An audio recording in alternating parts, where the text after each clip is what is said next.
దేశం అభివృద్ధి చెందాలంటే విద్యా వైద్యం చాలా ప్రధానం కదా సార్. అయితే మన ఫస్ట్ క్వశ్చన్ ఏంటంటే, ఇప్పుడు విద్య ఉంది కదా సార్, తెలంగాణ తీసుకుంటే బడ్జెట్ ప్రతిపాదిస్తున్నారు, బడ్జెట్ ఇస్తున్నారు సార్, కానీ అనుకున్న రిజల్ట్స్ రావట్లేదు. సో అనుకున్న రిజల్ట్స్ ఉన్న రీసెర్చెస్లో ఏ విధంగా రాబట్టాలి? సెకండ్ క్వశ్చన్, ఇప్పుడు విద్య ఉంది కదా సార్, వైద్యం ఉంది కదా సార్, మన కోవిడ్ వచ్చింది సార్. కోవిడ్లో ఎంతోమంది ఇబ్బంది పడడం జరిగింది. After covid also either central government or state governments 1% కూడా బడ్జెట్లో పెట్టలేదు. That is a bad luck to us. So ఇప్పుడు వైద్య రంగంలో ఉన్న బడ్జెట్లో ఏ విధంగా రిజల్ట్స్ రాబట్టుకోవచ్చు? My third question is, Telangana government Kaleshwaram project కట్టింది కదా సార్, 1,10,000 కోట్లు or more than 1 lakh crores. So what is your opinion on Kaleshwaram project? Okay, whether it is successful project or whether it's మూడోది, ఈ దేశంలో ఈ తెలుగునాట మొట్టమొదటి నుంచి గొంతు విప్పినవాడు నేను ఒక్కనే. చేవెళ్ల ప్రాంతం కాలం నుంచి ఇది దొంగ ప్రాజెక్టు, రాష్ట్ర ప్రజలకు ఊరేవుతుంది. ఇదే రైతులకు ఎంతకంటే ఎక్కువ ఖర్చు పెడదాం ఈ రూపంలో కాదు, తగలేస్తున్నారని నిరంతరం గొంతెత్తినవాడిని నేను. ఇప్పుడు నేను మాట్లాడలేదు, ఎందుకంటే అంత ఖర్చు అయిపోయిన తర్వాత ఇంకా మాట్లాడే ప్రయోజనం ఉంది. దొంగలు పడ్డ 6 నెలల కుక్కలు మరితే ఉపయోగం ఉంది. దొంగలు పడే ముందే నేను మరిగాను, ఎవడు పట్టించుకోలే. ఈవేళ వేస్ట్ నా దృష్టిలో, బట్ ఆబ్వియస్గా wasteful project. Some elements may be useful, you could conceive it better. ఇదే డబ్బుతో ఇంతకంటే చాలా ఎక్కువ ప్రయోజనాలు నష్టం లేకుండా చేసే పని, కానీ నష్టం మీద జరిగిపోయింది. ఇక చర్చ అనవసరం, కానీ దీని నుంచి పాఠాలు నేర్చుకోవాలి. ఇక మిగతా 2, విద్య ఆరోగ్యం 2 సంక్షోభంలో ఉన్నాయి, కానీ కారణాలు వేరు. విద్యలో డబ్బు పుష్కలంగా ఉంది. టీచర్ స్టూడెంట్ రేషియో 16-17 మంది పిల్లలకి ఒక టీచర్ ఉన్నాడు, అంతకంటే ఎక్కువ మీరేం చేయలేరు. ఉన్న వాళ్ళలో బెస్ట్ టీచర్గా సెలెక్ట్ చేసుకుంటున్నారు. అంగట్లో అన్నీ ఉన్నాయి, అల్లుడి నోట్లో సేను ఉన్నది. కాబట్టి విద్యలో డబ్బులు, కొత్తగా బిల్డింగ్లు కట్టడం ఇవన్నీ చేయొద్దని అంటే అది కాదు సెంట్రల్ ఇష్యూ. అవుట్కమ్ మీద ఫోకస్ ఉండాలి. Central issue, critical issue examination system. ఒక పిచ్చి ఎగ్జామినేషన్ సిస్టమ్, ప్రైమరీ స్కూల్ నుంచి యూనివర్సిటీ దాకా పనికి మాలిన చెత్త ఎగ్జామినేషన్ సిస్టమ్. బట్టి పట్టడమో కాపీ కొట్టడం మీద ఆధారపడ్డ ఎగ్జామినేషన్ సిస్టమ్. దాని చుట్టూ మొత్తం వ్యవస్థ అంతా అల్లుకున్నది. ఆ వ్యవస్థలో ర్యాంకులు రావడం కోసం, మార్కులు రావడం కోసం ఒక పెద్ద ఇండస్ట్రీ వచ్చింది. దాన్ని తప్పట్ల డిమాండ్ జనరేట్ చేసింది మనం పెట్టిన వ్యవస్థ. దాన్ని మారిస్తే, ఉదాహరణకి నేను ఎన్నోసార్లు బహిరంగంగా చెప్పాను, కొంతమంది మీరు ఫాలో అయి ఉంటారు. అంతర్జాతీయ సర్వేల్లో పీసా సర్వే అని ఒకటి ఉన్నది. 74 దేశాల మధ్య సర్వే జరిగితే ఇండియా ర్యాంకు అరుగు నుంచి 2వ ర్యాంకు. పిల్లలు తెలివితేటలకు కాదు, మన చదువుకి జ్ఞానానికి సంబంధం లేకపోవడం చేత, చదువుని నటించడం చేత. ఎందుకని వాళ్ళు టెస్ట్ చేశారు? మొట్టమొదటిది కాంప్రహెన్షన్, భాషని అర్థం చేసుకుంటున్నారా, భావాలని ప్రకటించగలుగుతున్నారా, దాన్ని ఇంటెలిజెంట్గా టెస్ట్ చేశారు. రెండవది సింపుల్ అరిథమెటిక్ కాన్సెప్ట్స్, గ్రాస్ప్ అయినయ్యా కాన్సెప్ట్స్, వాటిని ఉపయోగించగలుగుతున్నారా ప్రాబ్లమ్ సాల్వింగ్కి. మూడోది లాజిక్, గివెన్ ఫ్యాక్ట్స్ నుంచి are they able to derive reasonable conclusion. That's what science is. ఫార్ములాలు పాడు కాదు. ఎప్పుడైతే ఈ 3 సమగ్రంగా సరిగ్గా అసెస్ చేసే ఏర్పాటు చేశారో మనం చతికిలపడ్డాం. బట్టి పట్టేది చెప్పమంటే మనం ఫస్ట్ ఉండేవాళ్ళం బస్సు, లేకపోతే టాప్ 5లో ఉండేవాళ్ళం. ఇవన్నీ సాధ్యం, కానీ ఈ పరీక్షలతో సాధ్యం కాదు. కొంతమంది పిల్లలకి మంచి స్కూళ్ళ వలనో, మంచి టీచర్ల వలనో, తల్లిదండ్రులు కాస్త ఎఫర్ట్ పెట్టడం చేతనో, వాళ్ళకి సహజంగానే ఉన్న కుతూహలం వలనో కొంతమంది బిడ్డలు కాస్త అతీతంగా పెరగలుగుతున్నారు. అది 100కి 5-10 మంది. ప్రపంచ ప్రమాణాలతో ఉన్నది 1% స్కూల్ లెవెల్లో. ఒక 15-20% అందుకోగలరు కష్టపడితే, తర్వాత 80% జీరో. కాబట్టి చాలా చేయాలి. టీచర్ ట్రైనింగ్ కావాలి, మిగతా కావాలి, 100 కావాలి. కానీ ఇవన్నీ చేసినా కూడా సెంట్రల్ ఇష్యూ మీరు పట్టుకోవాలి. డిమాండ్ ప్యాటర్న్ మార్చాలి. డిమాండ్ మారితే ఇన్సెంటివ్ మారుతుంది, ఇన్సెంటివ్ మారితే ప్రవర్తన మారుతుంది, ప్రవర్తన మారితే ఫలితం మారుతుంది. అందరికీ విజయం కావాలి కదా. చదువులో మీకు, మీ తల్లిదండ్రులకి, మీ టీచర్లకి, మీ మేనేజ్మెంట్లకి, మీ చుట్టూ ఉన్న వాళ్ళకి అందరికీ కావాల్సింది మా వాడు విజయం సాధించాడు, మా అమ్మాయి గొప్పగా విద్యలో విజయం సాధించింది, అంతే కదా. ఇవాళ విజయానికి నిర్వచనం ఏమి ఇచ్చాం? మంచి ర్యాంక్ వస్తే, పరీక్షల్లో మంచి మార్కులు వస్తే, చెత్త పరీక్షల్లో. సపోజ్ పరీక్ష తీరు మార్చి ఏ అవుట్కమ్స్ అయితే వస్తే పిల్లలు బాగుపడతారో, సమాజం బాగుపడుతుందో ఆ అవుట్కమ్స్ని గణించే వ్యవస్థ ఏర్పాటు చేసామండి. పీసాలని టెస్ట్ పెట్టామనుకోండి మీరు. ఇదే సిస్టంలో ఇదే మనుషులు ఇదే కోచింగ్ ఇన్స్టిట్యూషన్, ఇదే తల్లిదండ్రులు, ఇదే మేనేజ్మెంట్లు నానా తంటాలు పడి ఈ కాన్సెప్చువల్ అండర్స్టాండింగ్ ఎట్లాగా, కాంప్రిహెన్షన్ ఎట్లాగా, కమ్యూనికేషన్ స్కిల్స్ ఎట్లాగా, మ్యాథమెటికల్ నాలెడ్జ్ అప్లై చేయటం ఎట్లాగా, లాజికల్ ఫ్యాకల్టీ పెరగటం ఎట్లాగా తెలివితేటలు ఉన్నాయి మనకి. కానీ సక్సెస్ డెఫినేషన్ మారింది, అటువైపు అందరిని నడిపించేస్తాం. I guarantee you that's the fastest route to success. మిగతా చాలా చేయాలి, వద్దని అంటలా. ఎన్ని చేసినా ఇది చేయకుండా ఫలితం లేదు. ఇది చేస్తే ఆటోమేటిక్గా మిగతావన్నీ కూడా మల్టిప్లై అవుతాయి. సో ఎడ్యుకేషన్లో the way we look at outcomes, ఉన్న డబ్బులు చాలు, కాస్త రీఅడ్జస్ట్మెంట్ చేయాలి కానీ కొత్తగా పెట్టక్కర్లేదు. పెడితే అభ్యంతరం లేదు నాకు, that's not wear the issue is. ఇప్పుడు పెట్టిన డబ్బు తగలేస్తున్నారు, కొత్తగా డబ్బు పెడితే బాగుపడుతున్నాను నమ్మకం లేదు, వేస్ట్. ఆరోగ్యం అట్లా కాదు, ఆరోగ్యంలో అసలు ఖర్చు పెట్టట్లా మనం. Hours is the lowest expenditure in the world from government, 1% GDP, జాతీయ స్థాయి రాష్ట్రాల గవర్నమెంట్లు కలిపి. It's ridiculous. ప్రపంచమంతా 2.5, 3, 4, 5, 6, 7, 8, 9, 10% ఖర్చు పెడతాం, మనం పెట్టలేం అట్లాగా. అందుకని నేను ఇందాక చెప్పాను, ఆ నమూనాలో ఆర్థిక స్థితి లేనప్పుడు ఇంకో 3% పెట్టనని చెప్తే ఉపయోగం లేదు. 0.5% మాత్రం పెట్టి, అంత మాత్రం కూడా పెట్టకపోతే then you cannot aspire for any better health. Drama. But ప్రాపర్గా డిజైన్ చేస్తే you can give very reasonably good quality, not fantastic quality, but reasonable good quality health to everybody in the country, but properly design. దానికి slightly different approach కావాలి. డీటెయిల్కి వెళ్ళడానికి సమయం లేదు. ఒకటి, each of these issues you can discuss for 6-7 hours. Again, if you're interested, my website, my speeches, or my public utterances, or even the data and other things, PowerPoint presentation, there are plenty available. Good evening sir, నా పేరు రాజు sir. నా question ఏంటంటే, state గవర్నమెంట్కి గవర్నర్కి ఇద్దరికి conflicts అనేది ఎక్కువ వస్తున్నాయి కదా సార్ ఈ మధ్యలో. దాని వలన ఈ స్టేట్ గవర్నమెంట్స్ అంటే ఇంప్లిమెంట్ చేయాలనుకున్న బిల్స్ కానీ అవి గవర్నర్ దగ్గరనే ఆగిపోతున్నాయి సార్. ఆ ప్రాబ్లమ్ని సాల్వ్ చేయాలంటే ఏంటి? ఇద్దరు దొంగలే. స్టేట్ గవర్నమెంట్ కూడా పిచ్చిగా చేస్తున్నాయి. గవర్నర్లు వీడు చేస్తుంది ఆపుతున్న దాఖలాలు లేవు, పూర్వం ఉండేది కానీ ఈ రోజుల్లో లేదు. కాబట్టి తప్పు రెండు పక్కల ఉంది. ఆరోగెన్స్, స్టూపిడిటీ. మంచి చెడు వ్యవస్థ ఉంటే వ్యవస్థలో అందరూ కలిసి పనిచేసుకోవాలి. మార్పులు కావాలంటే అందరూ కూర్చొని మార్చుకోవాలి. అంతేగాని వ్యవస్థను అవ్యవస్థగా మారిస్తే నక్సలెట్లకి మీకు తేడా ఏంటి? ఉదాహరణకి ప్రతి ఏడాది విధిగా జాతీయ స్థాయిలో రాష్ట్రపతి, రాష్ట్రంలో గవర్నరు శాసనసభను ఉద్దేశించి లేదా ఉభయ సభలను ఉద్దేశించి మొట్టమొదటి సమావేశంలో ప్రసంగించాలి. There shall, article 176. నా బొడ్డని తీసి పారేస్తుంది. చిన్నదే కావచ్చు, ఇట్స్ నాట్ రైట్. కాబట్టి ఇద్దరు తప్పైనా కూడా హ్యావింగ్ సెడ్ దట్, నా ఓటు ఎప్పుడు కూడా ఫస్ట్ ప్రయారిటీ ఎన్నికైన ప్రభుత్వానికి. మంచి చెడు ప్రజలు ఎన్నుకున్నది ప్రభుత్వాన్ని కానీ గవర్నర్ కాదు. కాబట్టి గవర్నర్లు తమ బాధ్యత ఎరిగి, తమ పరిమితులు ఎరిగి ప్రవర్తించాలి. ఈ రాష్ట్రంలో అతిథులుగా గుర్తించాలి. అసాధారణ పరిస్థితులు తప్ప వాళ్ళు నోరు విప్పకూడదు, ప్రైవేట్గా తప్ప సలహా ఇవ్వకూడదు. అవసరమైనట్టయితే ఎక్కడ ఎలా జోక్యం చేసుకోవాలో ఆ రీతిలో జోక్యం చేసుకోవాలి పరిమితంగా. అసలు ఈ గవర్నర్లు తీసి పారేస్తే దేశానికి నష్టమే లేదు. ఎందుకంటే దీనివల్ల ప్రత్యేకంగా ప్రయోజనం లేదు. ఇంకో రకంగా చేయొచ్చు. But there are no heroes and there are no villains.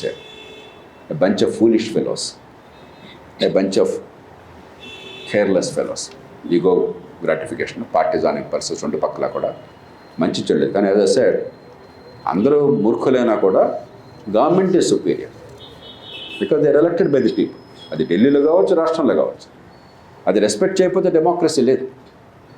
నువ్వు మనిషి ఎవరో నాకు నచ్చకపోవచ్చు, కానీ నిన్ను ప్రజలు ఎన్నుకున్నారు. I must respect that. I will criticise you if you're wrong, but I still respect you. I will accept your legitimacy. These are two different things. ఓకేనా? Good evening, sir. Sir, as we cannot eradicate corruption from our country, how can we reduce? Is there any chance to reduce corruption in our country, sir? ఖచ్చితంగా తల్లి, ఎన్నో సెక్టర్స్లో corruption తగ్గుతుంది. నేను ఇప్పుడు మళ్ళీ చెప్తాను, అందరికీ తెలియక అర్థమవుతుందని. మీ వయసులో మేము ఉన్నప్పుడు ఫోన్లు మా అందరికీ గగనం. లంచం లేకుండా ఫోన్ అసాధ్యం. మీ అందరికీ ఫోన్లు ఉన్నాయా? ఒకరికి లంచం ఇచ్చారు మీరు? తగ్గింది corruption?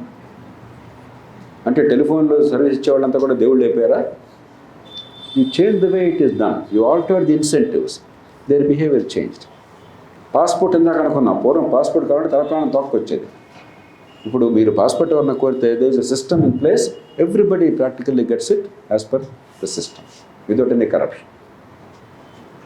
So a lot of corruption depends on the way you design the system. కానీ అన్నిటికీ ఒకటే మంత్రం లేదు. కరప్షన్ అనేది క్యాన్సర్ లాంటిది, అన్ని క్యాన్సర్లకు ఒకటే మందు ఉండదు. Though the generic problem is similar, the manifestations are radically different, the origins are radically different. కాబట్టి మందు కూడా వేరువేరుగా ఉండాలి. కొన్నిటికి కాంపిటీషన్ అండ్ చాయిస్ ఎట్లాగా, కొన్నిటికి technology and transparency railway reservation లాగా, మరికొన్నిటికి కాంపిటేటివ్ ప్రాసెస్ బిడ్డింగ్ అని మిగతావి కానీ, మరికొన్నిటికి స్ట్రాంగ్ అకౌంటబిలిటీ సిస్టమ్స్, మరికొన్నిటికి డెలివరబుల్ సర్వీసెస్ కింద సిటిజన్ చార్ట్లో ఉన్నట్టుగా సిటిజన్ చార్ట్స్ లాంటివి, measure of transparency and accountability combined in that case.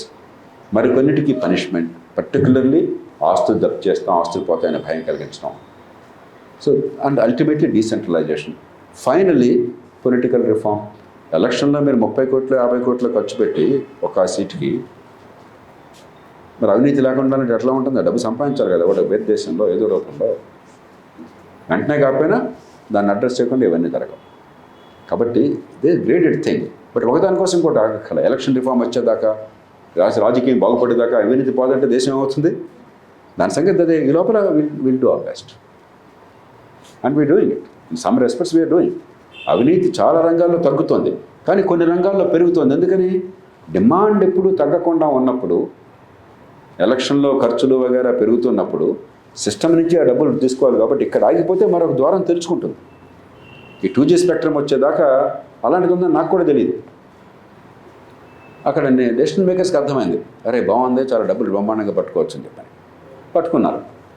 నేనేం చేశాను, సుప్రీంకోర్టుకి వెళ్ళాను. I took along with me 11-12 of the most prominent citizens of India. I led them. I argued that you must cancel the licenses and order competitive bidding now and in future. Court order చేసింది. Now in spectrum allocation there is zero corruption. But అది ఆపగారు కానీ ఇంకో దానిలో వస్తుంది. I can guarantee you that. ఎందుకంటే demand ఉంది కదా, దాన్ని ఆపలేదు కదా మీరు. అంచేత ఎక్కడెక్కడ చక్రబంధం వేయాలి, అల్టిమేట్గా డిమాండ్ను కూడా మరి అరికట్టాలి. పొలిటికల్ రిఫార్మ్ తీసుకోవాలి when the time is right. But corruption ఆగదనడానికి ఆధారం లేదు. కరప్షన్ చాలా రంగాల్లో తగ్గుతుంది. కాకపోతే అంటే ఓవరాల్గా ఎకానమీ పెరిగినప్పుడు క్వాంటమ్స్ పెరిగినట్టు కనిపిస్తుంది, పెరుగుతుంది కరెక్టే. బట్ కరప్షన్ పెరుగుతుందంటే వాస్తవం కాదు. కరప్షన్ తగ్గదు, మనం అంతా దుర్మార్గం అంటాం, అంతకంటే వాస్తవం కాదు. We are human beings like any other human beings. We respond to incentives like any other human beings. So our challenge is as public administrators and leaders understanding how to set it right. ఊరికే general ఉపన్యాసాలు ఇచ్చి మంచి గంభీరమైనటువంటి ప్రసంగాలు కాకుండా, ఎక్కడ సిస్టంలో ఏ రకమైనటువంటి ఏర్పాట్లు చేస్తే కరప్షన్ తగ్గుతుంది, ఎఫిషియన్సీ పెరుగుతుంది. That's where a lot of thinking, design, global practices, understanding, management principles, innovation, they're all required. లో మాకు GS4 ఎథిక్స్ పేపర్ ఉంటుంది. GS4 general studies paper 4 ethics paper ఉంటుంది. దాంట్లో we deal with ethical dilemmas and all. అందులో మేము professional ఎథిక్స్కి, bureaucracy related case studies గురించి మేము రాయాల్సి ఉంటుంది. సో ఇందులో మేము రాస్తున్నప్పుడు డియాంటాలజికల్ ఎథిక్స్ ఫాలో అవ్వాలి, రూల్ ఆఫ్ లా ఫాలో అవ్వాలి, కోడ్ ఆఫ్ ఎథిక్స్ ఫాలో అవ్వాలి అని అంటాము. అవి రాస్తాము. అండ్ ఇప్పుడు మనకు ఏదైనా అన్ఎథికల్ థింగ్స్ని చేయమని మన సీనియర్స్ కానీ పొలిటీషియన్స్ కానీ ప్రెషర్ పెట్టినప్పుడు we can ask for a official message or official document ఇవ్వండి అని అడుగుతాము. అని ఇవి మేము రాస్తాము ఆన్సర్స్లో. బట్ ఇన్ రియాలిటీలో మీ లైఫ్ ఎక్స్పీరియన్స్, మీ కెరీర్ ఎక్స్పీరియన్స్లో ఇలాంటి ఎథికల్ డైలమా వచ్చినప్పుడు హౌ డిడ్ యూ? ఆనెస్ట్గా నాకు పెద్దగా రాలేదమ్మా. నేను పెద్ద డ్రామాటిక్గా ఉన్నాయని చెప్పొచ్చు, కానీ నాకు పెద్దగా రాలేదు. మీరు ఎలాంటి సిగ్నల్ మొట్టమొదటి నుంచి ఇచ్చారు? మీ క్రెడిబిలిటీ ఏంటి? కన్సిస్టెన్సీ ఉందా? మీరు ఆ ప్రిన్సిపల్ని యూనిఫామ్గా అందరికీ వర్తింపజేస్తున్నారా? ఈ కులానికి ఆ పార్టీకి వేరువేరు కాకుండా. ఇవన్నీ జనం 1000 కళ్ళతో మొదటి రోజు నుంచి చూస్తారు.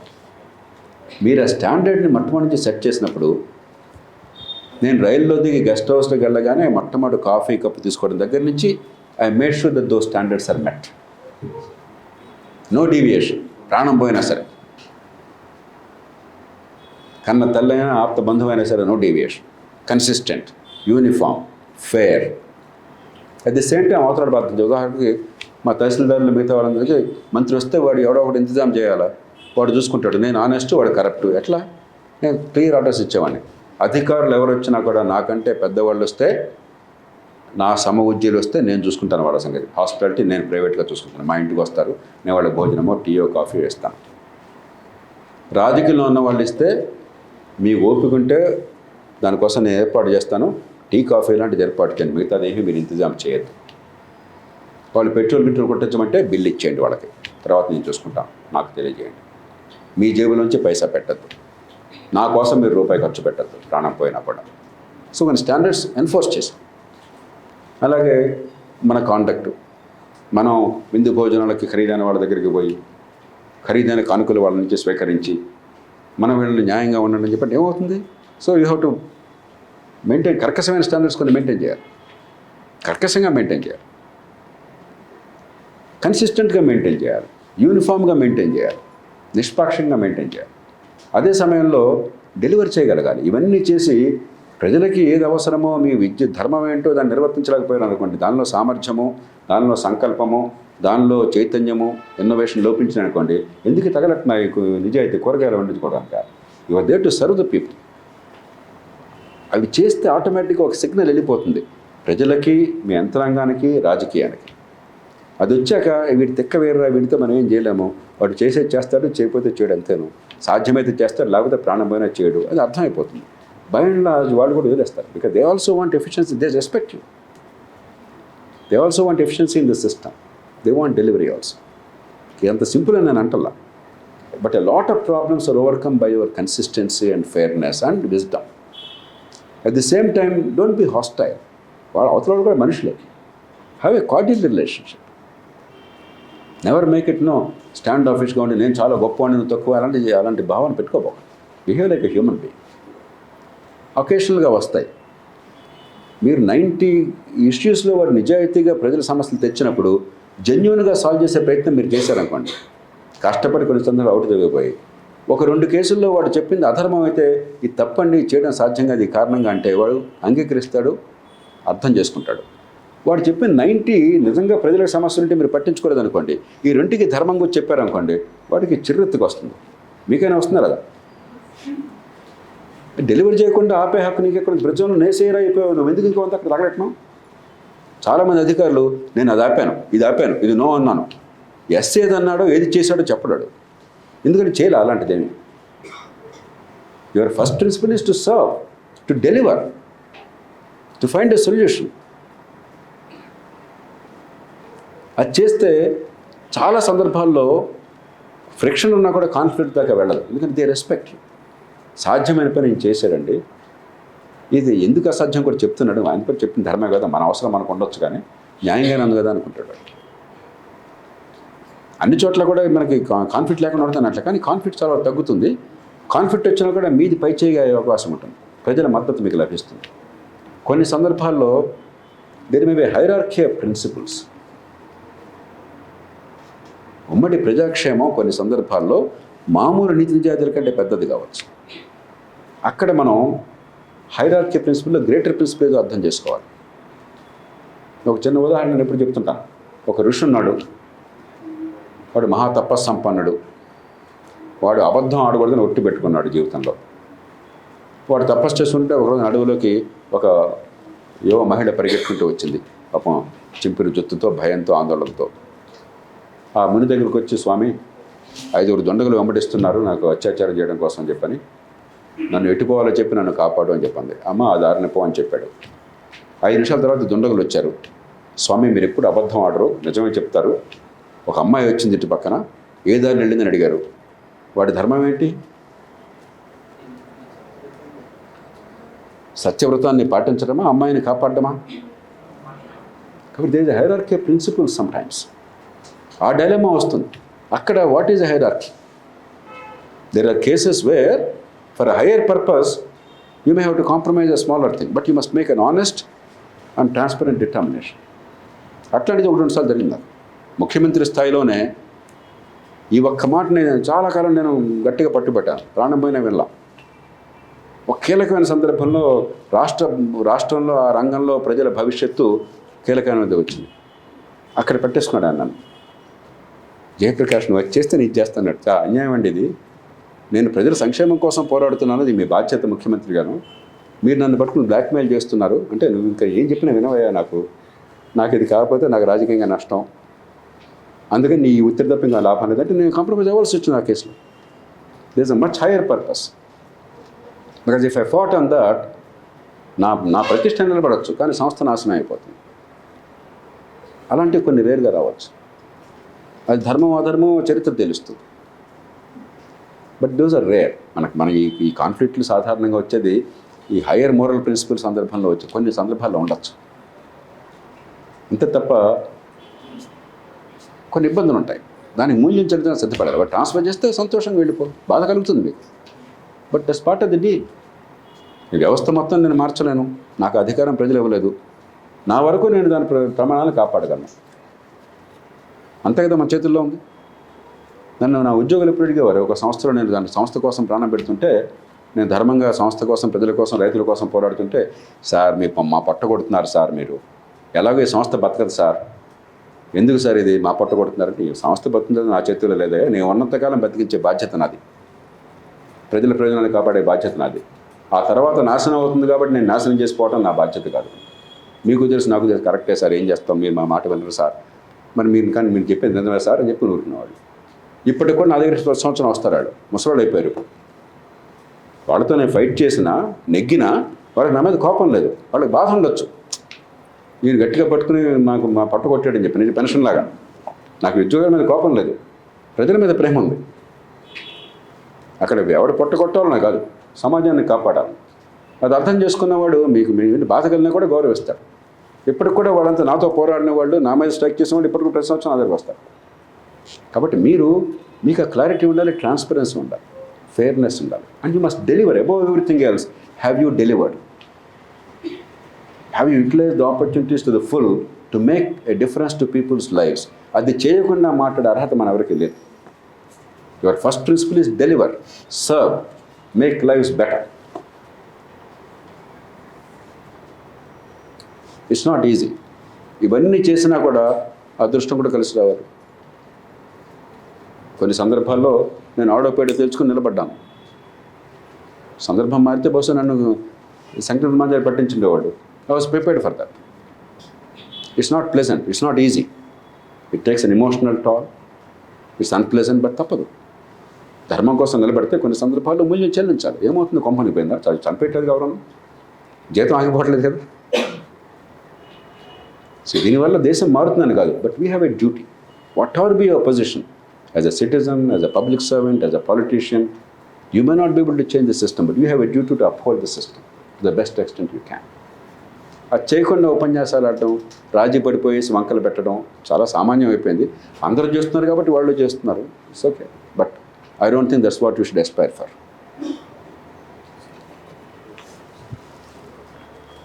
ఏమండి బాబు, నాకు టైం అయిపోయింది, మీరు ఒక ప్రశ్న అడగల. ఈ NJAC, there are 2 issues there. ఒకటి the democratic principle, first principles. డెమోక్రసీలో the only source of legitimacy is the people and their vote. And the only people who have legitimacy is the people who got the vote from the people, legislatures. అక్కడి నుంచి derived executive which is derived from legislature మన సిస్టంలో. వీళ్ళు కానీ వాళ్ళు కానీ ప్రజల మద్దతు పొందిన వాళ్ళ నుంచి శాంక్టిఫై కాకుండా, వాళ్ళ ప్రమేయం లేకుండా, there cannot be any institution in the country which is legitimate. No court can say, no CAG can say, no election commission can say, I am Swayambhu. Because I am independent, I must uphold the constitution. You have no role. That means you're basically saying people have no role. రాచరికానికి దీనికి తేడా లేదు, థియోక్రసీకి దీనికి తేడా లేదు. So from first principles point of view, there is no issue. There is no country on earth where judiciary appoints itself in a democracy. I can go into detail, but there's no time. There's no country on earth. 3, పోనీ ప్రాక్టికల్గా వీళ్ళని అద్భుతంగా చేస్తున్నారా, అధ్వానంగా చేస్తున్నారా? వాళ్ళ బామర్దుల్ని, వాళ్ళ కొడుకుల్ని, వాళ్ళ మేనల్లుల్ని పనికిరాని వాళ్ళని పెట్టుకుంటున్నారు చాలా సందర్భాలు. Even if they appoint right people, this is wrong as principle, but అది కూడా జరగట్లా. సొమ్ము పోయి శని పడతాం. Certainly the courts must have a say. Their say cannot be decisive and the legislature's say cannot be denied. It is wrong. But having said that, a confrontation is not a wise thing. I am the architect of the 99th Amendment of the Constitution. NJAC నా వల్ల వచ్చింది. I put together a committee with Justice Venkatachalaya, the former Chief Justice of India, still alive. In fact, next week I am sharing a platform with him on some other issue in Hyderabad. Justice Jayaprakash, who wrote the judgment on the collegium system, he is no more now with us, former Chief Justice again. Justice Krishna are one of the venerable figures of Indian judiciary. ఈ ముగ్గురిని కావాలని నేను choose చేసుకున్నాను because these three are unimpeachable people. Integrity, competence, commitment etcetera. ఈ ముగ్గురు కూడా నా కోరిక మీద కలిశారు. And we prepared detail documentation. On that basis they prepared the model for NJAC. దానిలో కొంచెం మార్పులతో I kept the government and the opposition both informed at the highest levels in the country at every stage. They were fully alive to that. Then I persuaded them. Both the parties came together with the sole dissent of Ram Jethmalani. Parliament unanimously approved this amendment. Supreme Court in a self-serving order, utterly stupid, unconstitutional order, rejected it. It is wrong. But then if Supreme Court confront చేస్తే tuna బొడ్డు అంటాం. That's not in the interest of the country. One day Supreme Court must wake up. One day the Parliament unanimously must assert itself. కానీ ఇవాళ ఏంటి political system credibility చాలా తక్కువ ఉండేసరికి ఎంత అధ్వానమైనా కూడా కోర్టులే బెటర్ అన్న భావం జనంలో కొంచెం ఉన్నది. అలాంటప్పుడు a confrontation is not the best thing. But courts also must realise credibility పోతే కాలక్రమేణా వీళ్ళు దొంగ పని చేస్తున్నారు, వీళ్ళు కూడా దొంగ ఫీలింగ్ వస్తే దేశానికి అవసరం అన్నాడు కోర్టు ఉపయోగం లేకుండా పోతుంది. వాళ్ళు పెట్టి తహసీల్దార్లాగా బిహేవ్ చేస్తున్నారు. They forget the majesty of their office or the country. So they are wrong in principle. But hopefully 30 ఏళ్ళు నడిచింది ఇది. ఇంకో 10 ఏళ్ళు నడిస్తే దేశం కొంపునిపోయింది ఏం లేదు, జరుగుతుంది లాగా. By that time if there is greater wisdom, greater understanding, some political consensus, probably we can set right some of these distortions. But on principle and in practice, it's not a 50-50 question, it's 100-0 question. Court is wrong. Having said that, we still have to protect the court in the long run. Okay? Anything else? Sir, just one last question. It has two parts, sir. So what is your drive right now and what was it when you were writing the exam? అప్పుడు ఇప్పుడు ఏం తేడా లేదు. నేను ఆ రకంగా ఎదిగిన వాడిని కాదు. No, I just want to know how it expanded. ఇప్పుడు I did not join for power or position. I did not need it. I did not care for it then, now or ever. But what is the I felt drive you want strongly to... and passionately. నేను గ్రామంలో పుట్టి పెరిగాను. పుట్టింది పట్టణంలో అయినా కూడా హాస్పిటల్లో, పెరిగిందంతా గ్రామంలో, చదువుకున్నది పంచాయత్ సమితి, జిల్లా పరిషత్, తెలుగు మీడియం వగేరా. అవి సమాజంలో అంతర్భాగంగా పెరిగాను. చాలామందిలాగానే స్కూల్లో చదువుకున్న పుస్తకాలు భారత రాజ్యాంగము, ప్రజాస్వామ్యము, స్వతంత్ర పోరాటము, ఇవన్నీ. కానీ కొంచెం 15-16 ఏళ్ళ వయసు వచ్చేసరికి చుట్టూ జరుగుతున్నవి అవినీతి, నిరుద్యోగము, అధికార దుర్వినియోగము, ఇవన్నీ కళ్ళకి స్పష్టంగా కనిపిస్తాయి. పేదరికము కనిపిస్తున్నాయి. క్రమక్రమంగా ఇతర దేశాలతో పోలిక ప్రపంచానికి కొంచెం విప్పారిన కళతో చూస్తున్నప్పుడు ఆ దేశాల్లో ఏం మన ఒక్కళ్ళేం కాదుగా ఉంది, మనకేం జరుగుతుంది, వాళ్ళకి మనకి తేడా ఏంటి, ఎందుకు ఇట్లా ఉంది, ఇవి ఖర్చు వేస్తాయి. ఆ టైంలో ఎమర్జెన్సీ వచ్చింది. ఎమర్జెన్సీకి తీవ్రంగా వ్యతిరేకించిన వాడిని. నాకు వ్యక్తిగతంగా నష్టం జరగల, నన్ను ఎవరో కొట్ల, ఎట్లా as a citizen simply I reacted vigorously, vocally, publicly. నన్ను ఏం చేయాలో తెలియక వదిలేశారు. ఎమర్జెన్సీ పోగానే గంతులేసాం, అబ్బా ఎంత అద్భుతం, దేశం మారిపోతుందని. పెద్దగా మారలేదని తెలియగానే విషాదాలను మునిగిపోయాం. ఎందుకో అర్థం కాలేదు, కానీ పెద్దగా మారలేదు, స్వేచ్ఛ వచ్చింది తప్ప. From that agony came a decision. అప్పుడే ఐఏఎస్ వాళ్ళకి, ఐఏఎస్ని డాక్టర్లకు ఓపెన్ చేశారు. అప్పటిదాకా డాక్టర్స్ వర్ ప్రొహిబిటెడ్ యాక్చువల్లీ. ఎవరో ఫ్రెండ్స్ సజెస్ట్ చేశారు, why don't you join the IAS అని చెప్పాను. నా బాధ అంతా చెప్పుకుంటుంటాయి. వాళ్ళు తెలుసు, ఆ ఫ్రెండ్కి నా బాధ తెలుసు, నా ఫ్రెండ్స్ అందరికీ తెలుసు. Then I said I will take the exam. చాలా సింపుల్గా. దానిలోకి వచ్చాక ఇంకా లోతు మరింత అర్థమవుతుంది. పొలిటికల్ ఎకానమీ ఏంటి, వ్యవస్థ ఎట్లా ఉన్నది. I understood very quickly. నేను ఎప్పుడు నాకు పదవి బాగుంది కాబట్టి, అధికారం ఉంది కాబట్టి అంత బాగుంది అనుకునే మూర్ఖుని కాదు. అది లేకపోతే చెడ్డగా ఉంది అనుకునేటువంటి అజ్ఞానం కూడా కాదు. I have the capacity to see truth as it is, unvarnished evidence and logic. I could see you can do some, but basically there are serious distortions in the system. అది అర్థమైన తర్వాత it's only question of when, not whether. So your learning curve, your capacity to deliver, and your credibility. These three things determine when you have to quit. Otherwise, I decided to leave pretty early in government. 1-2 సంవత్సరాల్లోనే. మా శ్రీమతిని పెళ్లి చేసుకున్నప్పుడు పాపం వాడు IAS officer కదా అని పెళ్లికి ఒప్పుకున్నది. నేను అప్పుడే చెప్పాను, ఆఫీసర్ని అయితే పెళ్లి చేసుకోవద్దు, ఎక్కువ కాలం ఉంటాను, ఎప్పుడు పోతానో నాకు తెలియదు. నా జీవితంలో ఈ దేశంలో మార్పు కోసం నా జీవితాన్ని దానికోసం అంకితం చేస్తాను. దానికి సిద్ధమైతే పెళ్లి చేసుకోమంటే పాపం వాడికి అర్థమైందో లేదో ఒప్పేసుకున్నది. So I was clear even then. I never wavered, then or now. One thing is, there is now a deeper sense. అనుభవంతో వచ్చింది, ఆ లోతు తెలిసింది. Ultimately, what drives me is not merely the system and the intellectual part of it, that's of course necessary and vital. It's also the deep passion for public good. ఈ దేశంలో పుట్టిన ప్రతి బిడ్డకి పుట్టుకతో నిమిత్తం లేకుండా అవకాశాలు అందకపోతే we are doing something seriously wrong. We are an unjust society. We are an immoral society. ఈ దేశంలో if you cannot eliminate avoidable suffering, then that is sinful. What cannot be avoided is okay. What can be avoided, if we don't do it because we have not organized ourselves well as a society, it's a disaster. And every day, everything I do, a lot of my work is highly intellectual and at a system building level at the apex. అక్కడికి ఫీల్డ్లో ప్రజలకి ఫలితాలు అందడానికి మధ్య బోల్డ్ చాంతాడంతప్పుడు chains ఉన్నాయి. చాలా లోతుగా ఆలోచిస్తే తప్ప సిస్టమ్కి ఫలితాలకి మధ్య సంబంధం అంత తెలియక అర్థం కాదు. చాలా చదువుకున్న వాళ్ళకి చీఫ్ జస్టిస్లకి చీఫ్ సెక్రటరీ కూడా అర్థం కాదు. That is the nature of the work. So it has to be necessarily very complex system building work, but I never loose site of the end product. At the end of the day, is it going to deliver for the ordinary people of our country the opportunity to grow, to fulfill their potential, and can it eliminate avoidable suffering? I measure it every day. I measure it every second. And I have never lost the capacity to become angry and upset. I don't say it's normal, it's part of life. No.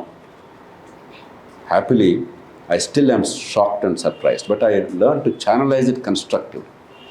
The anger, how to channelize it constructively, how to convert into system building, how to seize the opportunity. Luckily, relative to much of the rest of India, I have some credibility.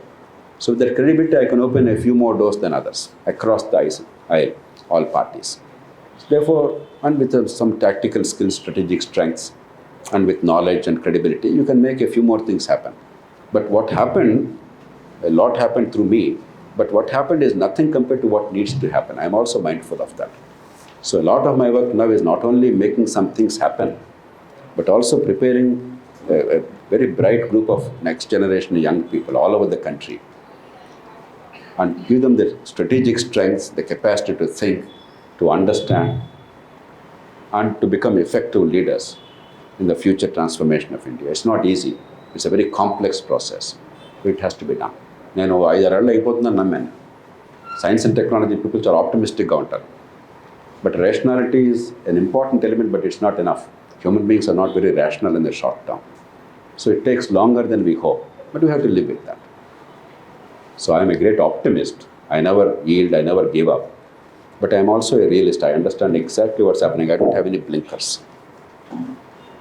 I'm absolutely a straight shooter.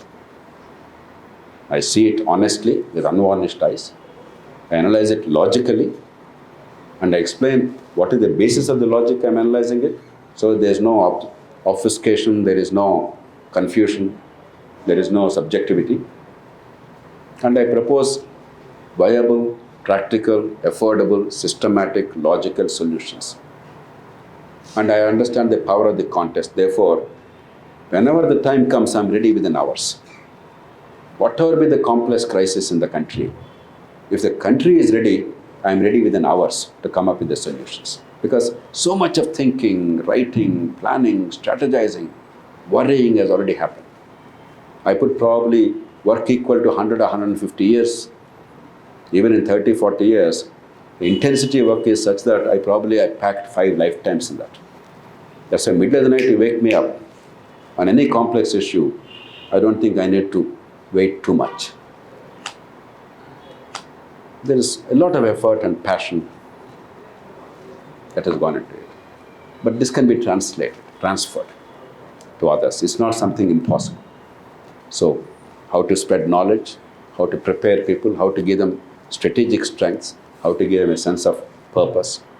And when I meet young people like you, how to make you think is my purpose. I'm not worried about what answers you give to UPSC or something else. It's irrelevant to me. Are you capable of thinking rationally, logically, with evidence, and coming with constructive and creative solutions?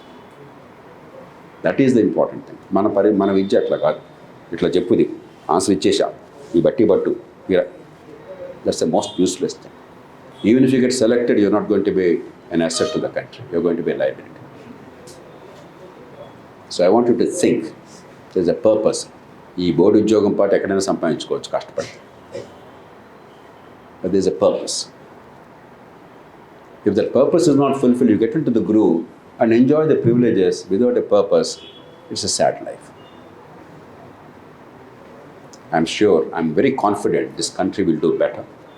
There are dangers ahead, some serious dangers ahead. Some of us are working very hard to overcome those dangers. But with a bit of good sense, we can, despite all the negatives, we can do better. The world is getting better, independent of our country. Technology, global circumstances, a lot of things are getting better. Your generation will find a lot of solutions to the problems. And I hope that you will learn to combine your personal goals and dreams with public good seamlessly. Whether you become a public servant or not is immaterial. If you get selected, doesn't mean you're great. If you don't get selected, doesn't mean that you're useless. Don't get into that silly approach. It's just an examination. A large number apply. Some people get, statistically, obviously, 999 out of 1,000 will not get it. It doesn't mean they are useless. In fact, many of them are very useful, much more useful than the fellows who get it eventually. So, if your passion is to do something like this, do the best you can. Don't worry about what happens. Don't be overjoyed if you get selected. Don't be depressed if you don't get selected. There's immense opportunity ahead to make a difference to your own lives and to the society at large. I wish you all the very best. Good luck.